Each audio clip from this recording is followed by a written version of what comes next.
काँग्रेसने मला पाठिंबा द्यावा. प्रकाश शेंडगे. शिवसेनेचे उमेदवार राजकारणातील कच्चा उमेदवार आहेत, तर भाजपमध्ये संजय पाटील यांच्यावर काही जण नाराज आहेत. त्यांच्या घरातून विरोध होतोय, म्हणून या ठिकाणी ओबीसीची लाट दिसून येईल. मागच्या वेळी पडळकर यांना 3 लाख मते पडली होती, त्यामुळे आता जरा ताकद लावली की आम्ही निवडून घेऊ. त्यामुळे मला पाठिंबा काँग्रेसने द्यावा असं मत प्रकाश शेंडगे यांनी व्यक्त केलं. तर सांगली प्रसार माध्यमांशी ते बोलत होते. प्रकाश आंबेडकर यांनी मला पाठिंबा दिला. जर विशाल पाटील अपक्ष लढले तर पाठिंबा देतील असं म्हणाले. जर माझा पाठिंबा काढला तर माझा पाठिंबा त्यांना राहील, पण मागासवर्गीय यांच्या भावना दुखावल्या जातील असं शेंडगे यांनी म्हटलंय. तसेच गोपीचंद पडळकर भाजपचे नेते आहेत, त्यामुळे ते मला आतून पाठिंबा देतील. त्याचप्रमाणे विशाल पाटील जे काँग्रेसचे नाराज उमेदवार आहेत ते अपक्ष अर्ज भरणार आहेत अशाही बातम्या येत आहेत, पण अजून त्यांचं निश्चित काही नाही आहे. आज नागपूरला परत पक्षश्रेष्ठींच्याकडे गेल्याच्या बातम्या आहेत, पण दिल्ली वाऱ्या झाल्या, नागपूर वाऱ्या झाल्या, परंतु काँग्रेसकडून कुठलाही प्रतिसाद आजपर्यंत त्यांना मिळालेला नाही. एकीकडे काँग्रेसकडून प्रतिसाद मिळत नाही आहे, दुसरीकडे अपक्ष भरण्याची सुद्धा त्यांची तयारी सुरू आहे अशी माहिती माझ्यापुढे येत आहे. मध्यंतरी प्रतीक पाटील त्या ठिकाणी मला मुंबईमध्ये भेटले, कालही मला इथं सांगलीमध्ये ते मला भेटले आणि त्यावेळी आमच्या चर्चेमध्ये त्यांना मी स्पष्ट सांगितलेलं आहे की सांगलीमध्ये जर ह्या प्रस्थापित उमेदवाराचा जर पराभव करायचा असेल तर शेंडगे घराणं आणि दादा घराणं दोघांनी एकत्र मिळून जर ही लढाई लढली तर विजय हा सोपा होणार आहे. कारण अपक्षाच्या काठीनं प्रस्थापित उमेदवाराचा पराभव जो आहे तो कधी कुठे झालेला नाही, ऐकलेला नाही आहे.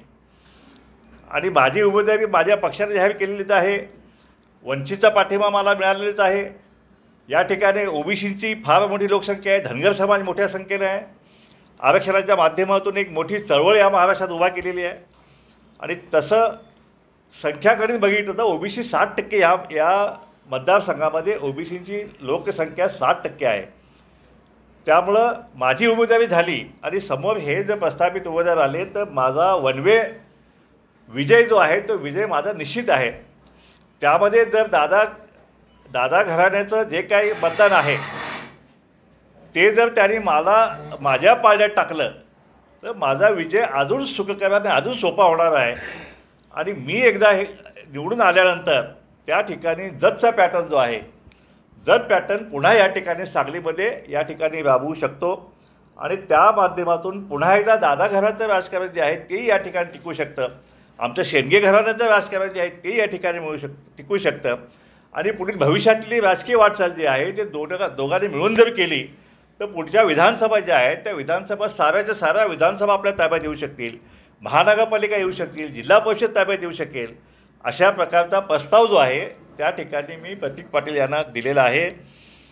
हे पहा, गोपीचंद पडळकर आता भाजपचे नेते आहेत, त्या ठिकाणी ते भाजपचे आमदार आहेत आणि त्या ठिकाणी आता त्यांना उघडपणे माझा प्रचार जो आहे तो करणं शक्य होणार नाही आहे, पण आतून ते मला मदत करतील असं मला पूर्ण मला खात्री आहे.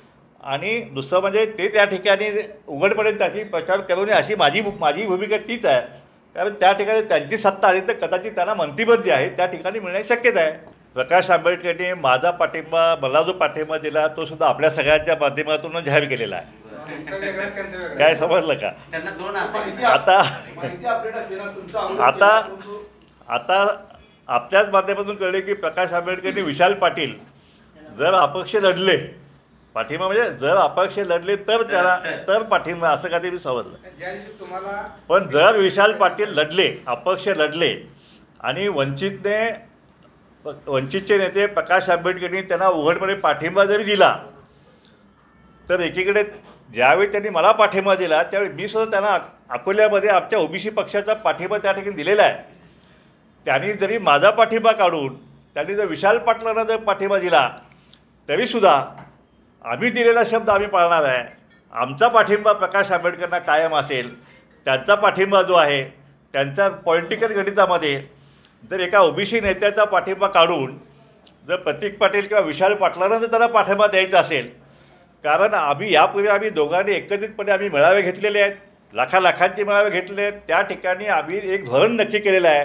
या महाराष्ट्रामध्ये ज्या काही निवडणुका होतील त्या ठिकाणी आता आरक्षणवाद्यालाच मतदान करायचं हे आमचं नक्की ठरलेलं आहे. आणि त्या भूमिकेशी आम्ही तर कायम आहे. आंबेडकर साहेबसुद्धा त्या भूमिकेशी कायम राहतील अशी आमची अपेक्षा आहे.